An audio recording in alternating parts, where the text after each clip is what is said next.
Prisoners of war. So a lot of women, they make men prisoners of war, and the reason why is because she figures out early on that the man is very interested in having intimacy with her, and she starves the man out whenever she feels she has an emotional grip on the man, whenever she feels the man loves her or the man has certain emotions for her. I was talking to someone recently. I was having a discussion with a lady, and she admitted certain ways that uh, women are, and it was very interesting to hear uh, a woman admit it. And it kind of caught me off guard because it kind of showed me that a lot of times the things that people use against other people, when it's most effective when it's hidden. And a lot of the people I've tried to show certain things, they kind of just tried to hide it more and more. But this particular woman just kind of was like, no, that's how it is, which was interesting. Um, so prisoners, like a prisoner of war, a person who is captured by an enemy and they're put into a camp and they're given, small amounts of food. It essentially does a couple of things. It takes necessary combatants from the other side out of the war, so you're not dealing with as much people, and it also gives you extra workers to work in your best interest towards your war effort.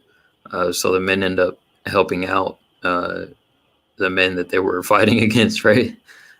It's really interesting. But one of the core aspects of it is that you have individuals who are put into a camp and they're starved out. So the men in relationships, a lot of times, whenever they do something that the woman doesn't like, or if the woman decides that she likes another person, or if she is not happy with the relationship, uh, and it could be a lot of different things, not just one thing, or it can just be one thing. Uh, she'll starve out the guy and she won't give him any affection. Now, you get some guys who will try to communicate with the woman and solve the problem. And sometimes it can work for a little bit, but then you get guys who they kind of go rogue. They don't really respond in a moral way. They simply fight fire with fire because a woman's already she's essentially already, when they do that in a way, when a relationship partner withholds sex or affection in any way, they're pretty much declaring war. They're declaring war on the other side. When it's not, if it's just one time, if it's like two times, it's not a big deal. But when it becomes more than two times and it happens for weeks and months at a time, then that's when, oh, okay, we're not allies anymore, right? So negotiating with terrorists is kind of something that is kind of a crazy thing to think of doing. That you're going to negotiate with someone who's actively withholding something that you need.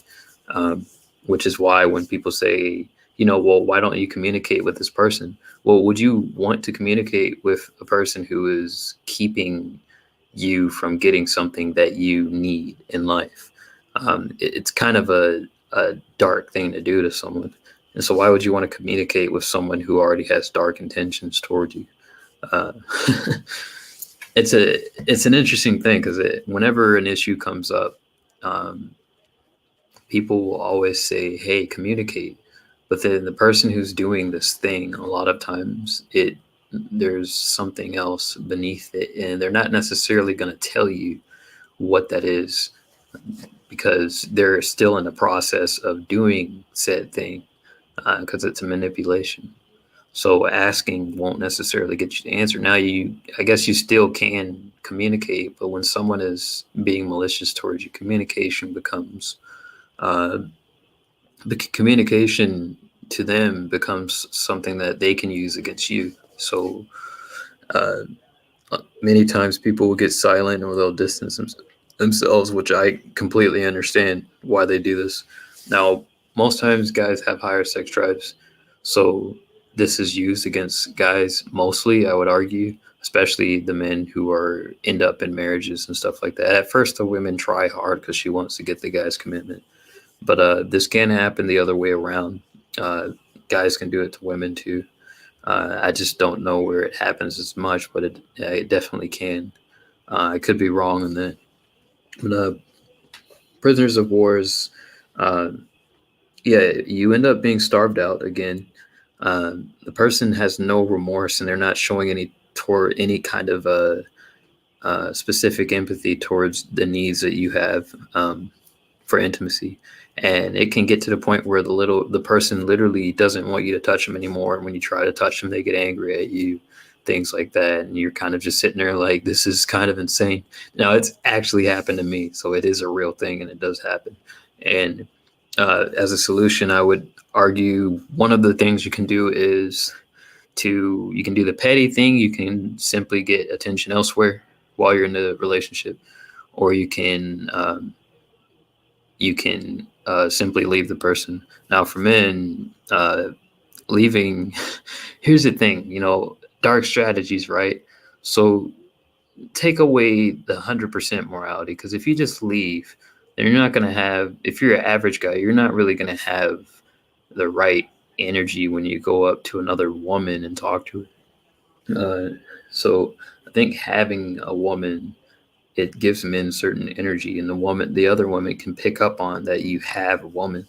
So if you're in that situation, uh, just to add a little darkness, you could stay in a relationship and then just go find another woman and then just get with that woman. She'll be like, oh, this guy, like, look at his energy. He must have another woman, therefore he's attractive. So, okay, I'll talk to him. Because that's another thing. I'll make a video on that right after this, actually. Anyways, yeah. So you could do that, and once you get the other chick, you could either just wait until she destroys the relationship and just kind of slide into the next one, or you can which that's kind of interesting, right? Because it's not monkey branching, because you're not breaking the relationship, but it's like it's very similar to monkey branching, though. I don't know what you would call that.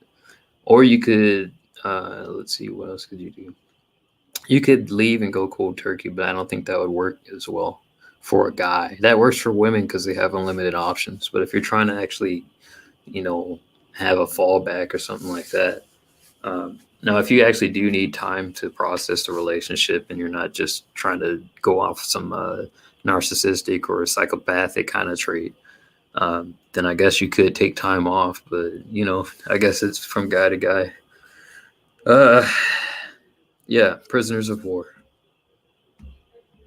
Um, Before I end the video, it's important to note that people who are doing this to you, who are withholding affection, whether it's a guy or girl, um, these people are malignant. They don't really care about you in a lot of cases, and they're probably either cheating on you or they just have a lot of contempt for you, and they don't really have respect for you, especially if you've actually brought it up to them. There's not really a lot you can do, and what's interesting is your self-esteem will plummet and you'll start to feel ugly inside and things like that. I know because this has happened to me. But my advice would be quite simply, either leave or work the situation to your advantage, which working it to your advantage, you'll have to, you're going to lean into more of your dark side as opposed to leaving. But the decision is yours. Prisoners of war.